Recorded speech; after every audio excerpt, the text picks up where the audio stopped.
All right. Welcome, everybody, to another podcast about the vendor showcases in 2026. Today, we got a special guest, Greg. He's a local liner expert, and Greg's going to tell us why size matters. Greg, size does matter, Bobby. Yeah, size absolutely. matters. That's the biggest takeaway from cam liners is size matters. So does thickness.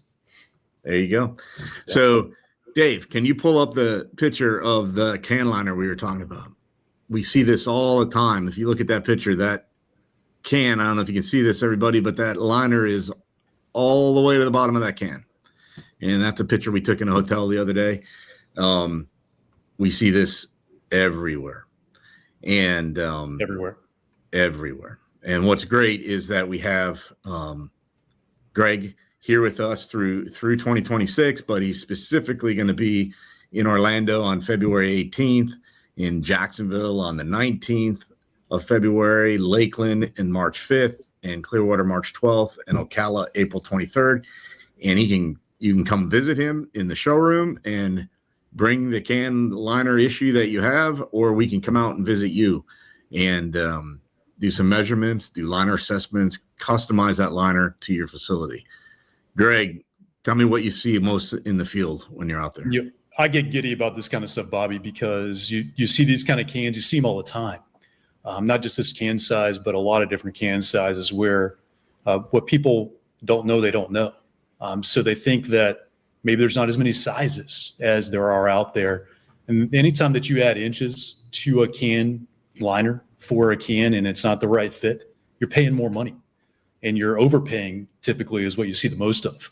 And I get giddy also when your team calls me, because a lot of times when we see the problems out there, because we love solving problems, to see something like this, and then from there, there's always a cost savings that you can offer your customer base and your prospects out there. So we see this all the time. There's been universities, major school systems, restaurant chains where they've been overpaying and we've been able to solve it for them. So this kind of stuff is second nature to us. You know, we've been working together since 2019, and I'm excited about continuing to do this among these 5 days where we're going to support all your locations. So when you look at that liner that's wrapped over top of the whole garbage can, sometimes we see it a third of the way down. When you put math to that, what type of savings does a customer get out of that when they right size that liner, when they measure that, they get the right liner for the right container? You know, it's tough to put an exact percentage on it, Bobby, to be completely upfront and honest. Typically it's pretty substantial. I would say you're talking at least 30% if I were to throw out of from my experiences personally, from what I've dealt with over the last going on 2 decades of being in this industry. But at least 30%, sometimes more. It all depends on who we're competing against, who you guys are competing against. But I can tell you that typically it's substantial. In this particular case, you're going to see well north of 30, because you got to think there's at least, I would say, looking at this picture, about 20 inches on each bag, multiplied by the case, multiplied by the pallet. That's a huge savings that the end user, your end user, is going to incur. Does this usually happen just on square cans or round ones too? Both kind of cans. You see it everywhere. The square cans is a little bit easier to see dimensionally, but you see them on round cans as well. You know, the ones I see most of, Dave, are Slim Jim cans. You know what a Slim Jim can is? Well, tell them, not me. So a Slim Jim can, you're talking a 23-gallon can. You've probably seen them, Bobby. Yeah. A lot of times, a lot of food houses out there, for example, that you guys compete against, they'll want to put a 40 by 46 can liner in there. The proper size is a 28 by 46. So right there, you're saving 12 inches per liner, times typically 150. That's a huge savings that your customer can incur out there. Yeah. So when people are in 2026, they're starting the year off, they're looking to cut costs, and they go, hey, I just want to tell me the price of a case of can liners. That's not really, they're never going to save 30% on that case of can liners, but they are if they can customize it and get it to the correct size. That's what we specialize in. Yeah, that's great. And that ties right into sustainability, right? Because it's all about sustainability, and we see a lot of facilities want to talk that talk. And then you go in and you see that can liner in a sustainable building. You're like, that, what a great way to add to the sustainability story by having the can liner fit correctly. So you're not wasting all that kind of plastic, put it in the landfill. Absolutely. A lot of times with the can liners, you reduce the number of plastic by making it the right fit and the right can liner for that particular scenario. So there's a huge eco-friendly spin and store that can be put on that for a facility that's looking to get involved in that type of realm. Yeah, so we have the shows coming up, but if you're watching this and you go, hey, I need to do this now, get hold of Jem. Go to our website. You can book a one-on-one with a facility advisor. They'll bring Greg along and help you out and get measured and get this figured out. Greg, when we get deeper into the liners, and it's not just about the length or the thickness of that liner.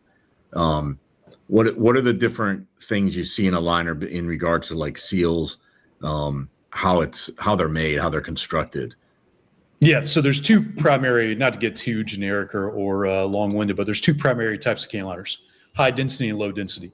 A lot of times low density is going to provide more stretch. It's going to be more tear resistant. High density, maybe a little bit less cost comparatively when it comes to the similar thicknesses and similar sizes compared.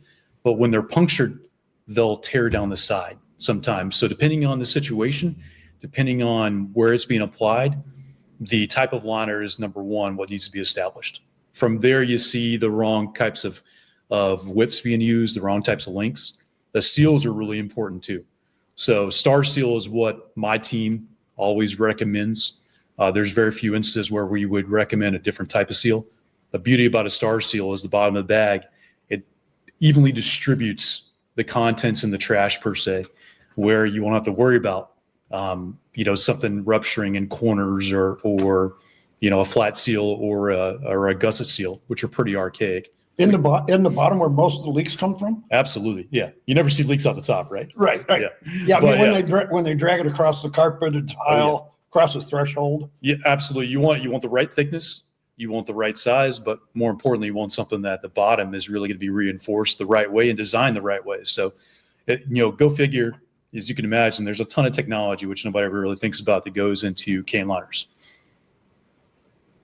Yeah, there's a cost to cleaning up all that mess versus the cost of the liner. Oh, there's always kind of ancillary costs you never think of, right? I mean, I've been to facilities where people would have too big of a trash can, right? And they could take that one trash can and make them into four, because you always want to watch your employee base or your staffing bases, how much weight they're lifting, right? Yep. Dave, so they would lift 50 pounds or 60 pounds. In my opinion, that's a big no-no.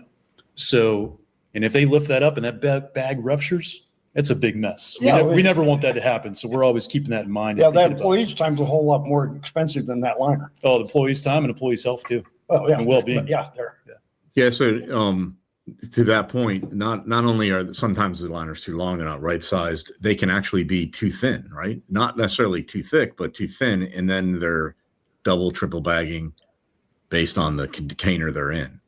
Absolutely. Do you see that a lot? I do see that a lot. If I were to put a percentage on it, you see that they're more thin more often than thick, but you do see that they're thicker sometimes and over-engineered.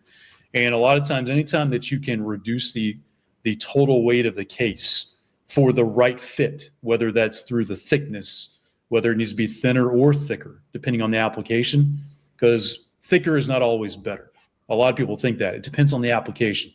We want to look at what your customer needs and custom design a liner based on their needs, not just say, you need this. And, a lot of times the competition out there wants to provide the fewest SKUs for the most applications. It's not always the right case. So I do see it a tremendous amount. So if you're a school and you're sitting here listening to this, what's the first step they should do, Greg? What's the first step when they come to see us, or if they'd like to schedule an appointment through your sales team, is know your can size, and bring any problems to us that you've had. Knowing what the problems are, which we can also uncover by having an on-site visit, which we can schedule with you guys, and Jim supporting all your customers out there. Bring us the problems, bring us the can size. We may ask a lot of questions, but it's going to help you guys get the best. Wait, I'm thinking here, does everybody really know how to measure a can? No, but that's what we're for. That's what the gym. But you said bring the can size. What if they bring the wrong? Tell them how to measure the can. The bottom of the can, there's so much information on the bottom of your can. Just the gallon size. If we know the gallon size, we know what the width and length is. Or if you just know the width and length, that's fine too. But gallon size usually is pretty simple. Pretty good, yeah. If you don't know, that's okay. We'll come out to your facility and we'll gather all that for you. Ah. Okay, so you're going to be the first showcase is February 18th in Orlando. That's correct. Yep, and then you're heading right up to Jacksonville the next day on February 19th. So if people want to book now, they can go to our website. They can RSVP. They can book a one-on-one with you in the showroom, or we can come out to your facility in those towns on the dates that we're there. And you don't have to wait till February 18th. If you need to see Greg or Jem now, go ahead and go to our site again and book a one-on-one, and we'll come on out. Greg, thanks for your time. This is great. Yeah, I really appreciated you guys allowing me on here. And, the gym sales team is second to none. They're some of the best out there, and I love supporting you guys. Okay. Thank you.